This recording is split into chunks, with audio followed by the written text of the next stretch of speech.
everyone, welcome back to my channel. Today I'm going to be showing you how to get this mermaid mid-transformation look. So if you'd like to know how I did it, just keep on watching. So to start off, I went in with the BH Cosmetics liquid foundation in the shade Ivory, I believe this is. And I am using this for a base for my face paints later on. Fun fact, I don't really like my forehead. So the wig I'm going to be wearing doesn't have bangs, so I just decided to pull all of my hair out of my face beforehand.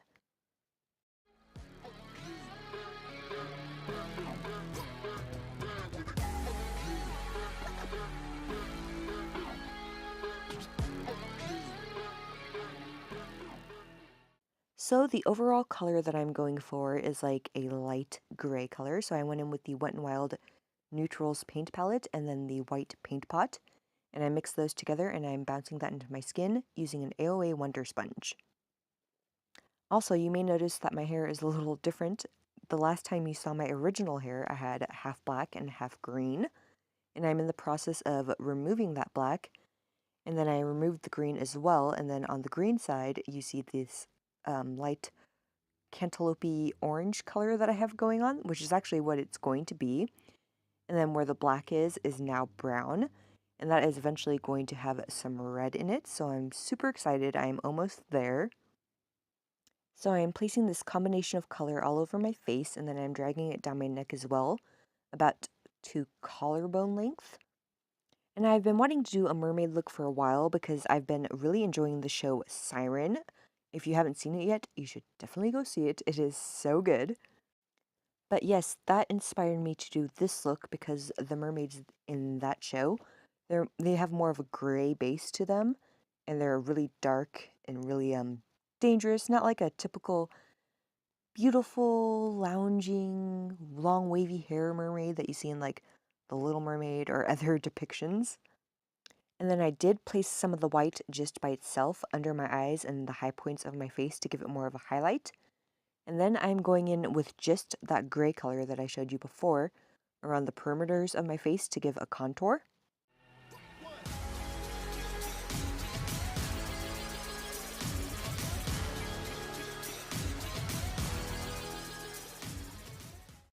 So I'm placing that all around my forehead near my hairline and then my temples, my jawline, my cheekbones, and then also my nose. And then later on, I do also contour the sides of my neck and where the muscles are just to give it a little more definition. But yeah, if you've been watching the show, I would love to hear your thoughts on it. Do you like it? Do you hate it? Do you think the characters are good? I mean, I just cannot wait for the next episode. I am such a dork about it. And I also just wanted to add that I am wearing a shirt in this. I'm just wearing a strapless shirt, so you just can't see it because it's out of frame. And I'm wearing one of those because what I'm going to be doing on my chest later, I don't want any of my clothing to get in the way.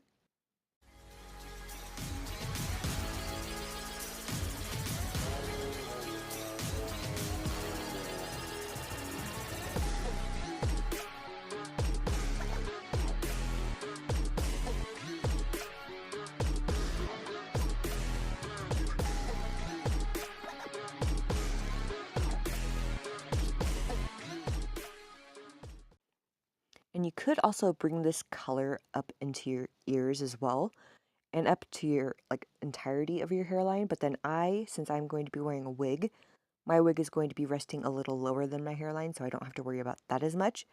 And it's really weird for me to put any kind of makeup on my ears, so I just prefer not to do it.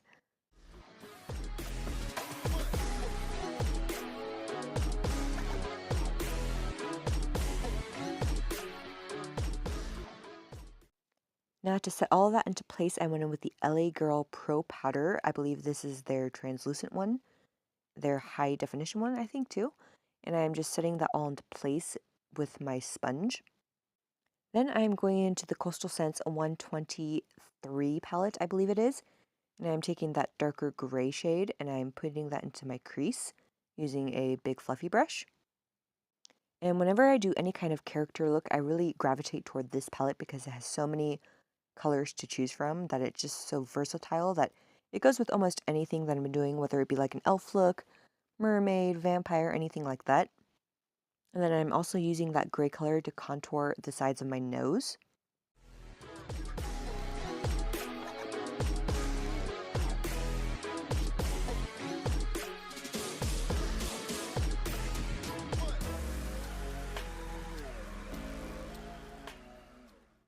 Then I am also running that along my lower lashes. And with this look, I'm not really worried about it being super precise or anything because I want it to be a little messy. I want it to be a little grungy.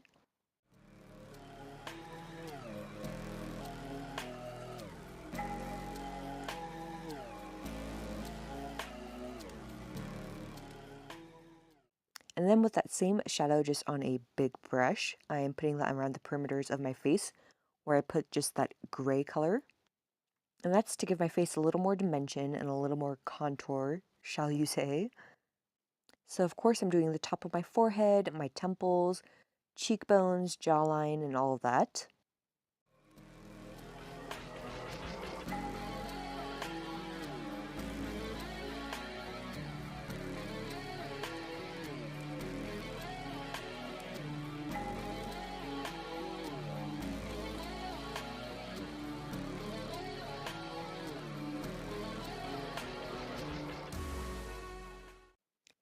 Then I'm going in with that black shade, and I ended up switching brushes. I was using that brush to begin with, but then I wanted something a little stiffer, but I put that all over my lids. And then I also dragged that along the sides of my nose, but I made sure to use a light hand because I didn't want the black to overpower the gray look that I was going for.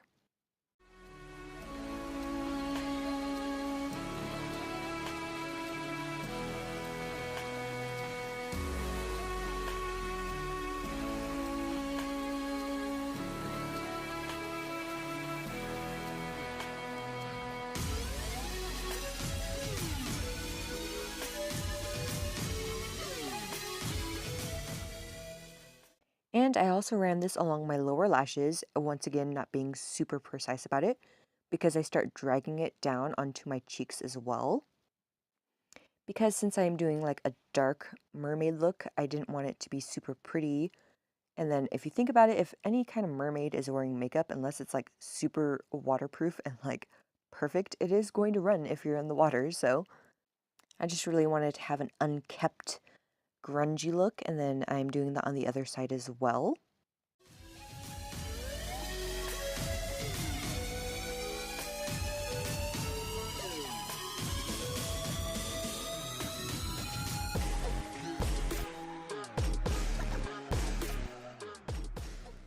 And then using a small angled brush, I'm running that black closer to my lower lashes to give it a little more dimension. And then using that same brush, I'm going to be taking some of that black and doing darker streaks, and then I'm going to be blending it out later, but I wanted to give that added dimension as well, just so that there's like a nice smooth gradient from like the black to the gray to the lighter gray and then to my face makeup.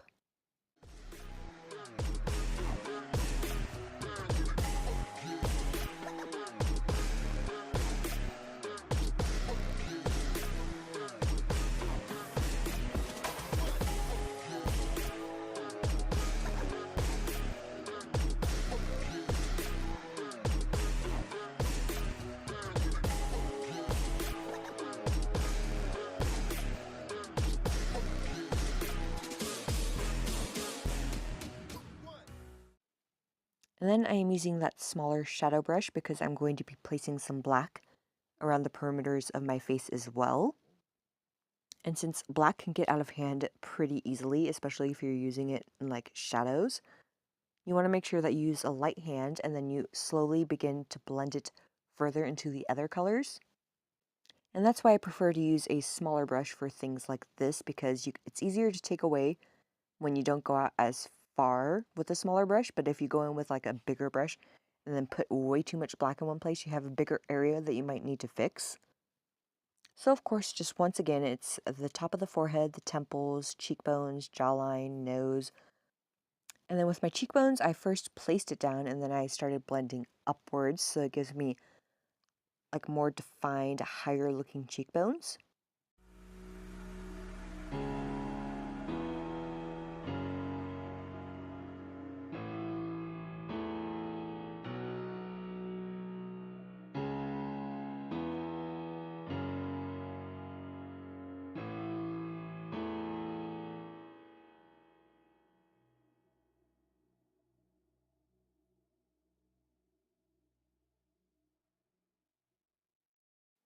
And I also made sure to bring the black down along my neck as well to help give that more definition. I don't know why, but I just looked at my hair and it's reminding me of like a lunch lady or giving me some kind of vibes.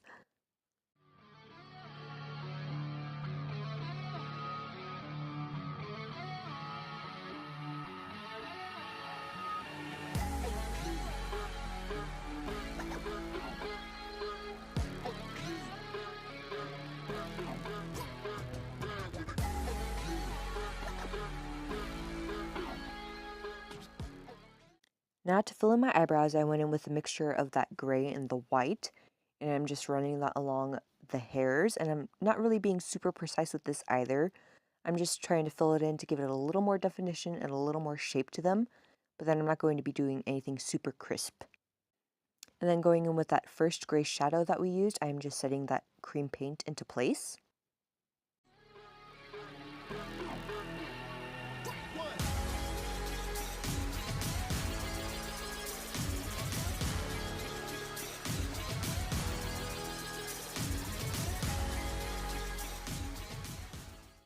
Then I went in with the Wet n Wild Midnight Mermaid Collection highlighter, and I put that on the high points of my face. So I did that on my cheekbones, my nose, Cupid's bow. I did my forehead too, and I think I might have done my chin as well.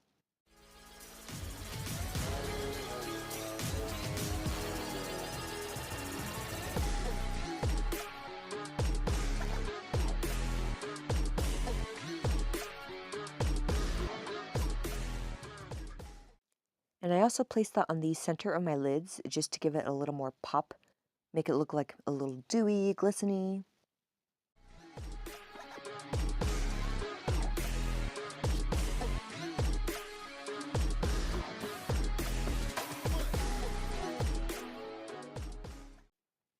Then I went in with this silvery shimmer shade from the same palette on a defining crease brush, and then I just started placing that. Like, first I wanted to be really uniform with it, and then I realized I'm just going to be placing it anywhere I wanted, so it kind of represents scales, just to give it a little more dimension and make it look a little more broken up than just smooth transitions.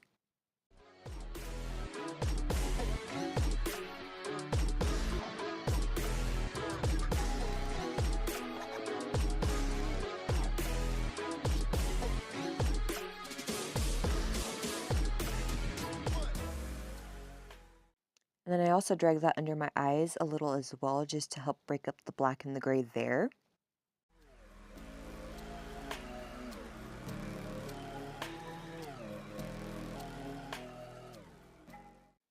So going back into the Wet n Wild Neutrals paint palette, I went in with a mixture of the red and a brown, and then I started dabbing that on my chest. And then I made sure to really blend that out as well. And then this is going to serve as a base for this irritated skin look that I was going for.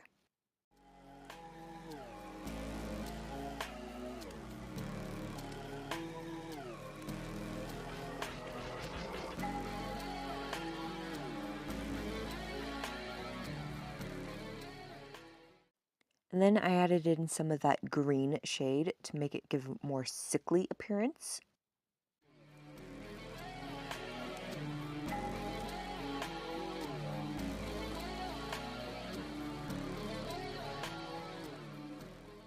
And I don't know why I didn't record this part, but I had ended up putting liquid latex over all of that area that I just laid down those paints.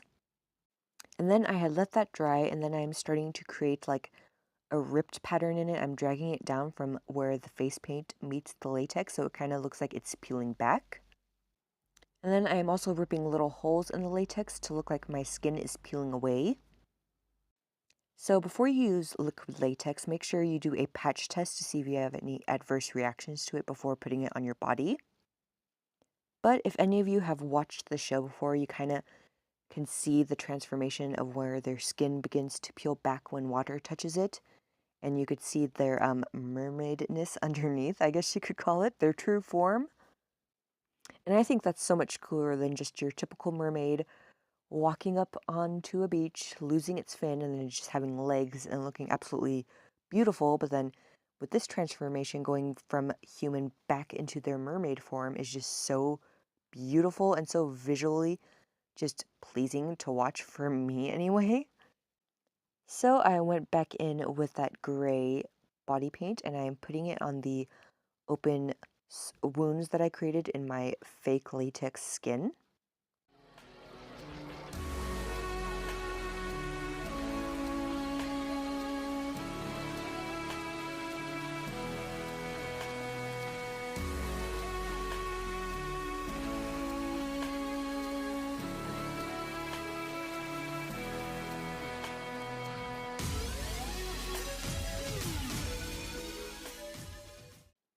And then to give it a more of a defined look from where the mermaid skin is meeting the human skin, I added more of that gray body paint to give it more of like a shadow appearance.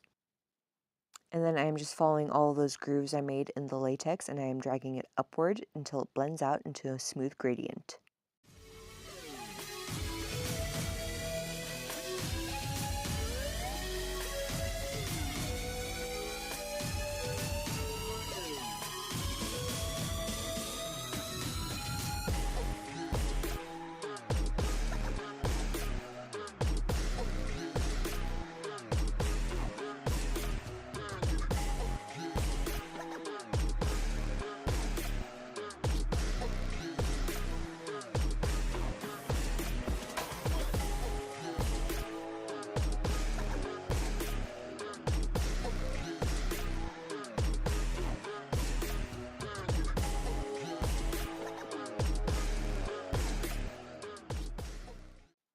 Then I added some more of the gray cream paint to those circular wounds that I created.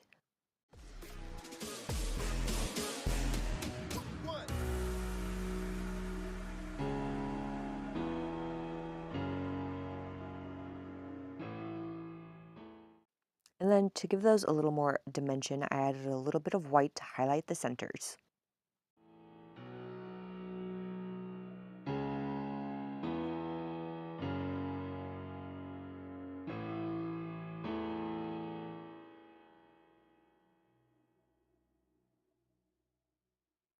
Now going back in with some of that red color, I'm putting some around the little wounds that I made to give it even more of an irritated appearance.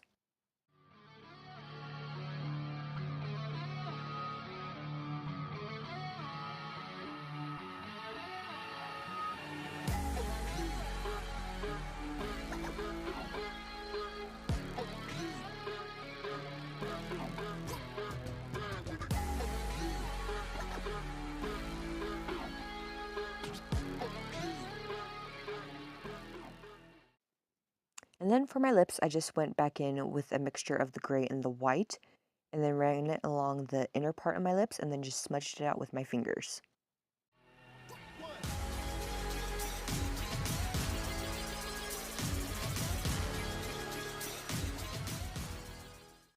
And that completes this look. I had such a fun time doing this. I really enjoy doing looks that are just super creative and out of the box. So if you like this video, please give it a thumbs up, subscribe if you aren't already, and I'll see you in my next one.